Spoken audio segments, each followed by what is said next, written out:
राजस्थान का एक ऐसा सरपंच जिसने पूरे देश में अपनी छाप छोड़ी। बात करते हैं बांसवाड़ा जिले नवाखेड़ा ग्राम पंचायत के युवा सरपंच प्रशासक प्रदीप निनामा की, जिन्होंने शिक्षा को बढ़ावा दिया और स्कूल के छात्रों को फ्री हवाई यात्रा, ग्राम के बुजुर्गों को धार्मिक यात्रा, इमरजेंसी में हॉस्पिटल पहुंचाना जैसे अनेक कार्य निस्वार्थ भाव से जन सेवा में समर्पित हैं। आज आरपीडी न्यूज संपादक बीरबल कड़वा ने सरपंच प्रदीप निनामा से बातचीत की। युवा सरपंच ने बताया कि हमने पंचायत के विकास में किसी भी प्रकार की कोई कमी नहीं छोड़ी। हमने पंचायत में आधारभूत सुविधाओं का विस्तार करवाया, जिसमें सर्वप्रथम शिक्षा, चिकित्सा, ग्राम से लोगों को रोजगार, प्रधानमंत्री आवास योजना का लाभ, ग्राम पंचायत में साफ सफाई अभियान, समय समय पर खेलकूद प्रतियोगिताओं का आयोजन, प्रतिभावान छात्रों को निःशुल्क हवाई यात्रा, संविधान निर्माता बाबा साहब की मूर्ति का अनावरण सहित अनेक कार्य हमने युवा साथियों के सहयोग व ग्राम के लोगों के साथ मिलकर किया। पूरा श्रेय मेरे गांव की जनता को दिया जाना चाहिए, जिन्होंने मुझ पर विश्वास किया और मुझे सरपंच बनाया। आज सब उसी का परिणाम है। आइए सुनते हैं विशेष बातचीत। जनता ने मान सम्मान दिया और नवाखेड़ा के अंदर ठीक 6 वर्ष पहले एक युवा सरपंच चुना था। बिल्कुल राजनीति में अनभिज्ञ था, लेकिन जिस हिसाब से इन्होंने काम किया पूरे राजस्थान में चर्चा का विषय रहे। विशेष तौर से अपने जो बच्चे पढ़ रहे हैं उनके हौसले की अफजाई के लिए इन्होंने बच्चों को हवाई यात्रा करवाई। सर, आपको चैनल आरपीडी राजस्थान को धन्यवाद बधाई देना चाहता हूँ यहाँ पधारने पर। सर, मैंने विकास के तौर पे जो जनता की मांगी थी उससे बढ़कर विकास किया है। सरपंच होते हुए मुझे बहुत खुशी है कि भगवान ने मुझे एक सेवक को मौका दिया। इस मौका का पूरा फायदा मैंने जनता को दिया। विकास तो होता है सर, सरकार देती है, कोई सरकार नहीं देती है, लेकिन मैंने व्यक्तिगत, जैसे कि मैं पद पे रहते हुए मैंने टेंट हाउस बिजनेस से मेरा सेवा दी है। मैं कुछ छोटी छोटी सेवाएं आपको बता दूं कि सर, मेरा पहली प्राथमिकता रही यहाँ बच्चों को कैसे आगे बढ़ाया जाए। आज नहीं तो 10-15 साल बाद बच्चे याद करेंगे, उनके मम्मी पापा याद करेंगे। मैंने शुरू मतलब प्रदीप जी बात काटना चाहूंगा, जिस बच्चे ने कभी कल्पना नहीं की, सोच भी नहीं सकता, इस क्षेत्र का बच्चा सोच से परे होता है कि मैं हवाई यात्रा करूंगा। हवाई जहाज देखना भी उसके लिए बहुत एक बड़ी बात हो जाती है। हवाई यात्रा तो बहुत बड़ी बात। बिल्कुल सर, सोचा नहीं था बच्चों ने। जब से मैं सरपंच नहीं बना 4 साल पहले से, जब मैं एक छोटे से कार्यक्रम में जाता था, मैं गुरुजी को कहता था मुझे बोलना है, भाषण देना है, जबरदस्ती वो माइक पकड़ता था, मैं जबरदस्ती में घोषणा करता था। मैं कहता था बच्चों को कि आपको पुरस्कार राशि दूंगा, और हर बच्चे व्यक्तिगत मतलब जो कविता बोलते थे उनको भी मैं छोटी राशि 100 रुपए देकर उनको हौसला बुलंद करता था। आज यहाँ पे जो भी कार्यक्रम है बच्चे खुश हैं। जो 20 बच्चे भाग लेते हैं नृत्य में, वो आज 100, 200 बच्चे विद्यालय में भाग लेते हैं। दूसरे छोटे विद्यालय के भी आके सीनियर में कहते हैं कि हमारा भी नाम लीजिए, हम भी नृत्य करेंगे, हम भी मंच पे बोलने के लिए बच्चे तैयार हो जाते हैं, क्योंकि हमें सम्मानित मिलेगा। आज मुझे हवाई यात्रा करने में बहुत खुशी हुई, बहुत बधाइयां, शुभकामनाएं दी राजस्थान के तमाम युवा साथी ने, तमाम जनता ने। मुझे खुशी हुई, मुझे हुआ कि यार नहीं, आने वाले समय में मुझे हवाई यात्रा करवानी चाहिए। आज उसी का रिजल्ट सर 80% किसी बच्चों ने बनाया, 70% बनाया, और अब तक 60 से अधिक अंक लाए सर 80 बच्चे। तो मुझे खुशी है कि आज जो हम विद्यालय में देखते थे 6 से 7 लड़के जो प्रथम स्थान बनाते थे, आज 60 से मतलब अधिक अंक लाने वाले अच्छे बच्चे। मैंने उन अच्छे को कहा था, बोले कुछ भी हो जाए, जमीन बेचनी पड़े तो बेच दूंगा, आप पढ़िए, आगे बढ़िए, इस पंचायत का नाम रोशन करिए, यही मेरी शुभकामनाएं है। मैं आपको हर बच्चे को पुरस्कार राशि दूंगा 3-3 हजार रुपए, और जो 75 से अधिक उनको हवाई यात्रा करवाऊंगा। और खुशी है कि इस साल भी 15 बच्चों ने जो 75 बनाए, और 60 से अधिक अंक वालों ने भी 80 बच्चों ने बनाया। तो उनको मैं जल्दी बड़ा कार्यक्रम कराने जा रहा हूं, और उनको हवाई यात्रा भी करवाऊंगा और पुरस्कार राशि भी दूंगा। ये सर मेरा मानस है। और मैंने यहाँ के बुजुर्ग माताओं जिन्होंने बोला कि बेटा, यहाँ की जनता जो रामदेव राह जा रही है, हमें भी इच्छा है, हमारे पास पैसे नहीं है, हमें आप ले जाना चाहिए। यूं 2 महिलाओं ने कहा, मैंने कहा माताएं 2 नहीं, आप 500 से लिए। तो 551 महिलाओं को मैंने पावागढ़ का आशीर्वाद दिलाया, वहां दर्शन करवाया, जिसने सोचा भी नहीं होगा वहां जाने का। बुजुर्ग लोगों ने कहा कि बेटा, हम रहते हुए क्या पता भगवान कब हमको लेके चला जाए, आप हमें यात्रा करवा देते तो अच्छा था। मैं कहता था कि पापा जी, बुजुर्ग मेरे सब पापा हैं, पापा जी मेरे पास इतना धन दौलत तो नहीं है, लेकिन एक छोटा सा बिजनेस है, मैं जरूर आपका वादा पूरा करूंगा। फिर मैंने जो ट्रेन का धंधा चला, 2 महीने में जो भी राशि आई, मैंने फिर बस वालों से निवेदन किया कि आप मुझे हवाई यात्रा करवाइए।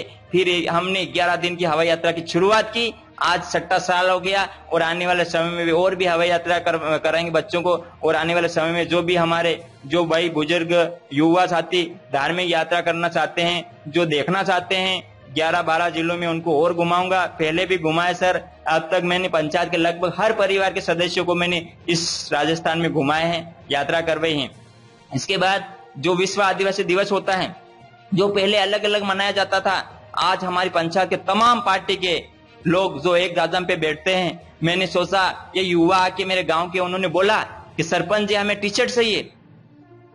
मैंने कहा भाई टी शर्ट तो महंगे पड़ जाएंगे, पूरी पंचायत की जनता को देना पड़े। नहीं, हमें एक गांव के लिए चाहिए, हमको छुपके से दे दो। मैंने कहा नहीं, मेरे बाप के 3 बेटे हैं तो हम अलग अलग नहीं खा सकते। पंचायत मेरा परिवार है, हर पंचायत हर घर का सदस्य मेरा भाई है, तो मैं सबको दूंगा। यूं करके मैंने सर शुरुआत की, हर आदिवासी दिवस पे 2-2 हजार टी शर्ट दिया है और अब की बार भी दूंगा। मैं सभी को इस पंचायत में, आप किसी से भी राय ले लेना, बीजेपी कांग्रेस बाप नहीं किया, भले विचारधारा पार्टी की है, किसी की भी है, जो नेता काम करेगा उनके साथ हैं। आने वाले समय में भी जो नेता हमको अधिक से अधिक काम देगा उनके साथ हैं हम। तो चाहे कांग्रेस हो, चाहे बीजेपी, चाहे बाप हो, हम उनका विरोध नहीं करेंगे, लेकिन हमारे क्षेत्र में काम नहीं होगा तो हम विरोध तो करेंगे सर।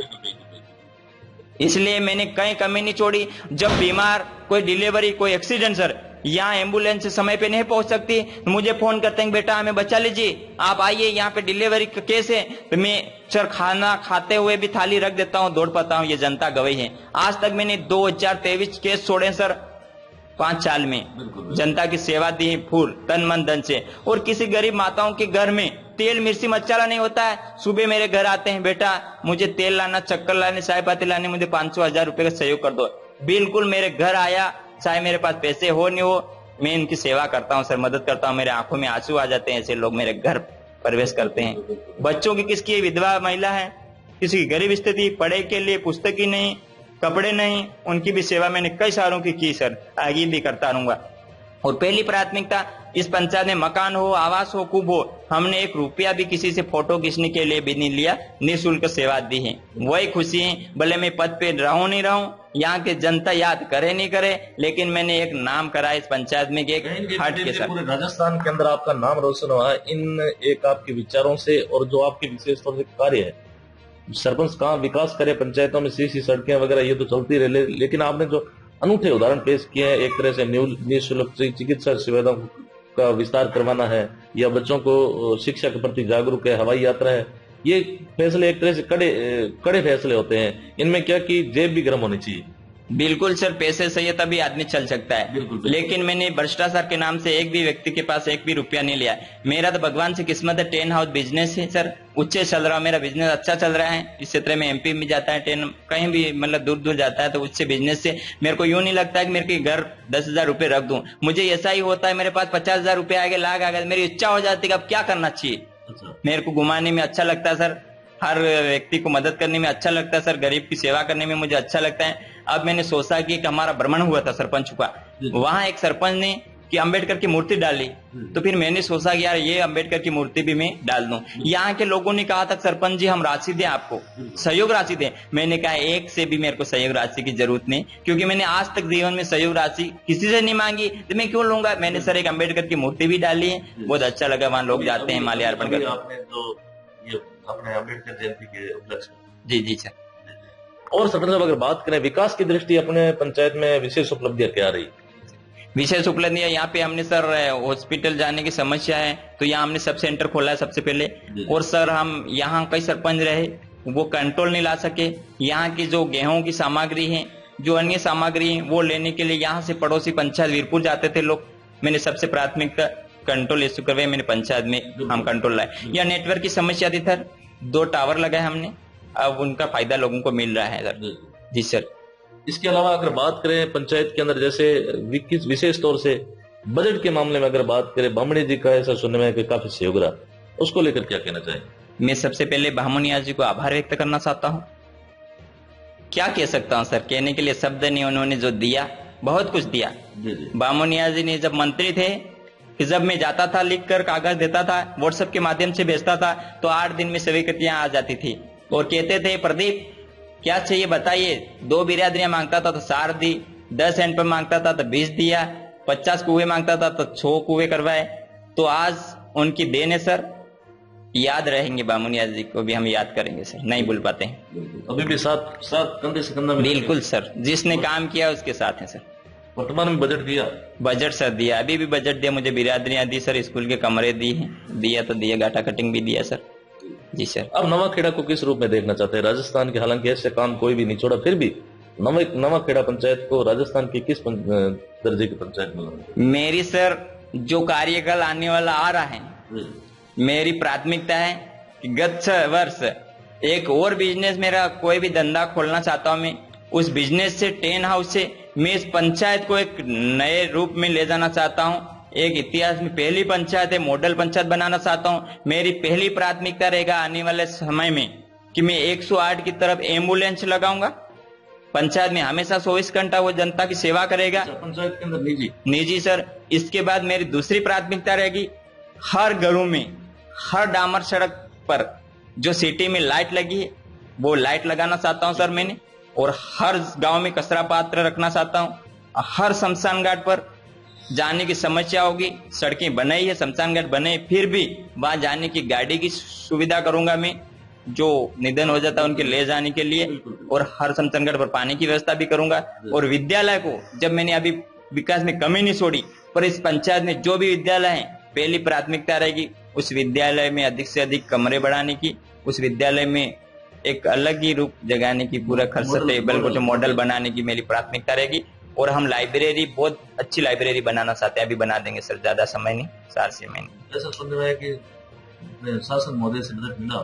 सांसद महोदय, मैं राजकुमार जी को धन्यवाद देना चाहता हूँ, वो सांसद बने, उन्होंने कहा सरपंच जी हमारा सहयोग किए, बिल्कुल सहयोग किया हमने, तन मन से, धन से भी सहयोग किया हमने, मेरे टेंट से सभाएं भी करवाई लगा के, और मुझे सांसद साहब ने सर 20 लाख का काम दिया, मैं धन्यवाद देना चाहता हूँ। 10 लाख की बिरादरी दी सर, 10 लाख का स्कूल के कमरे दिए, और सांसद जी से और निवेदन करेंगे, बामुनिया जी से निवेदन करेंगे, इस पंचायत को जो मांगे वो देना पड़ेगा सर, हमने वोट दिए, और जो अच्छा काम करेगा उनको आने वाले समय में मदद करेंगे सर। और क्या कहना चाहेंगे प्रदीप जी? एक बार कहीं न कहीं अगर वापस इलेक्शन आते हैं तो एक बार पुणे मैदान में दिखेंगे, कहीं न कहीं एक बार जनता से क्या अपील करना चाहेंगे? जनता से तो मेरी अपील है, मुझे जनता चुनाव हराएगी तो मुझे स्वीकार है, जीताएगा तो मेरे को और बढ़कर विकास करूंगा, हराएगी तो मैं परिवार की सेवा करूंगा।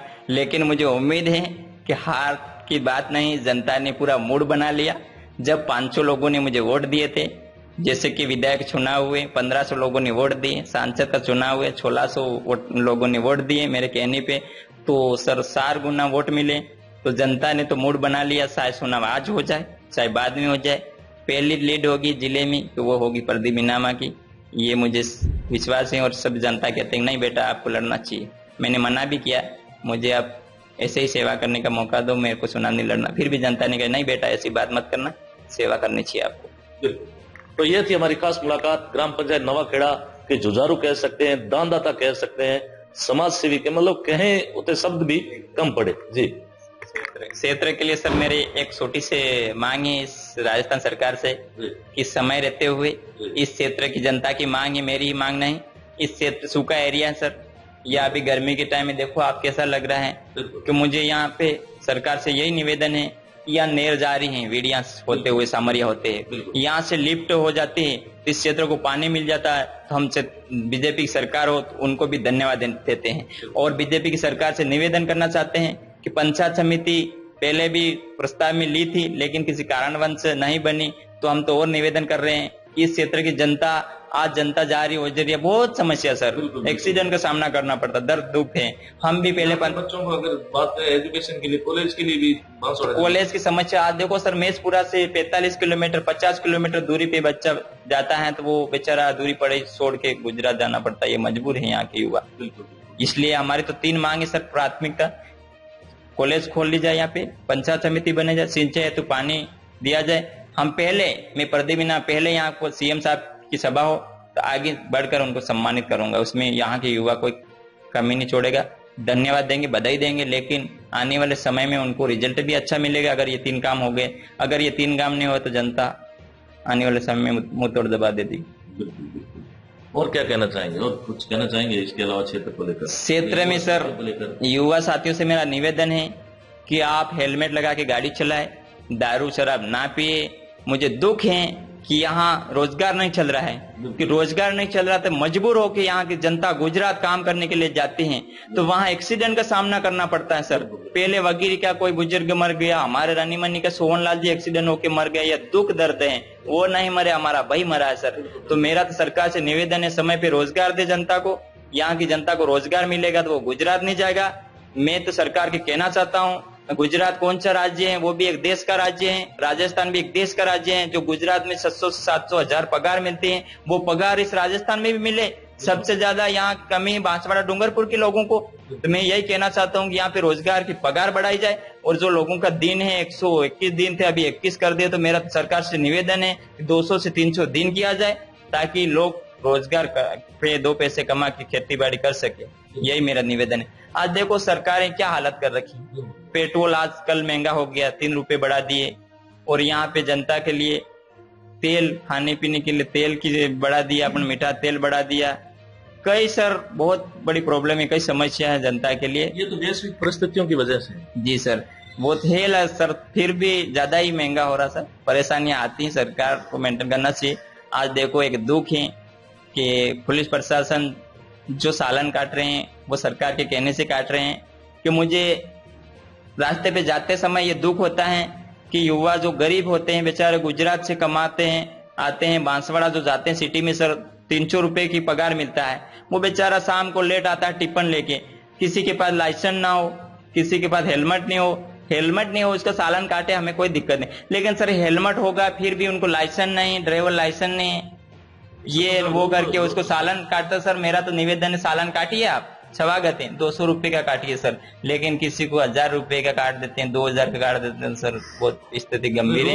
रूल्स का तो पालन करना चाहिए, लेकिन ठीक है कि उसमें कुछ जैसा आपने कहा कि चालान की राशि कम, ये भी आपके पक्षपात होता है सर, बिल्कुल। यहाँ पे क्या कि बड़े कुर्ते पजामे वाले आते हैं, उनकी गाड़ी नहीं रोका जाती, सम्मान मिलता है उनको। जैसे गरीब व्यक्ति यहाँ पे गुजरता है तो उनका सालन काटा जाता है। आपके सामने ऐसे के एग्जाम्पल आए होंगे? बिल्कुल आए सर, हमारी बहस भी हुई कांस्टेबल महोदय से। मैंने कहा पक्षपात मत कीजिए, सरकारें आती जाती हैं, यहाँ के व्यक्ति जो अच्छा काम करेगा उसी को चुनेगा। सरकार से मेरा यही निवेदन है, आप अच्छा काम कीजिए, पंचायत समिति दीजिए, कॉलेज दीजिए, यहाँ क्षेत्र में पानी दीजिए, यहाँ की जनता आपके साथ रहेगी। यहाँ अगर पानी की व्यवस्था हो जाए तो इन किसानों की आय ऑटोमेटिक दुगनी हो जाएगी, मजदूरी करने की स्थिति नहीं पैदा। बिल्कुल, यहाँ पे सिंचाई है तो पानी मिल जाएगा, तो मजदूरी करने क्यों जाएंगे। रबी की फसल हो, खरीफ की फसल हो, यहाँ की जनता के पास पैसे होंगे, इकोनॉमी टॉप होगी तो आवश्यकता नहीं। बिल्कुल आवश्यकता नहीं। सबसे पहली प्राथमिकता है कि इस क्षेत्र में पानी दिया जाए। बहुत वोट दिए क्षेत्र के लोगों ने, बहुत दिए, लेकिन अब युवा जाग चुके हैं। प्रदीप नीनामा आगे होकर लड़ेगा सर क्षेत्र में आने वाले पंचायत राज में, फाइनल 100%। चाहे किसी नेता को सहाय गोली मारनी पड़े मार दे, जनता के लिए जान देना कोई बड़ी बात नहीं सर। लेकिन इस क्षेत्र के लड़ेंगे, आगे बढ़ चढ़ के लड़ेंगे, किसी के दबाव में आके काम नहीं करेंगे। चाहे सरकार जो भी आए, आने वाले समय में कांग्रेस आए उससे भी लड़ेंगे, चाहे जो भी सरकार आए, क्षेत्र की आवाज तो उठाएंगे सर। अभी युवा जाग चुके, हम पढ़े लिखे, हम नहीं बोलेंगे कौन बोलेगा। बिल्कुल जी। तो यह थी हमारी खास मुलाकात युवा सरपंच प्रशासक नवाखेड़ा, जो राजस्थान के अंदर पूरे चर्चित हैं, विशेष और सामाजिक, और कहीं न कहीं युवाओं को आगे बढ़ाने में हमेशा मदद करते हैं। आपको ये इंटरव्यू कैसा लगा? जितने भी साथी है कमेंट बॉक्स में अपनी जो राय है प्रदीप जी के बारे में, आने वाले इनके निकट भविष्य में इनकी राजनीति को लेकर कमेंट बॉक्स में अपनी जो राय है वो जरूर जाहिर करें। धन्यवाद सर, समय दिया। बहुत बहुत धन्यवाद सर, आप तहे दिल से।